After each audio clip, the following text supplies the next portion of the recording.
Ay, ano yung kumare? Ay, kumare, matanong ko nga, magkano ba ang pinpak mo na kape? 15 pesos. 15 pesos? Eh, ang Lucky Me Chicken mo, magkano? 10 pesos. 10 pesos. Eh, ang sabon na panlaba mo yung bar. 10 magkano? 8 pesos.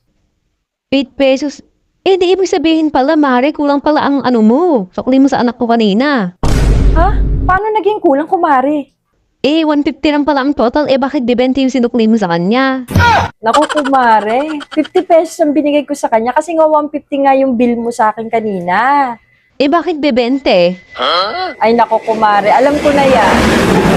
Baka nakupitan ka ng anak mo. Naku, yung bata na yun. Kaya parang nagtataka ako kung bakit ang taas-taas ng tinda mo. Nung pala, kinabuhitan ako.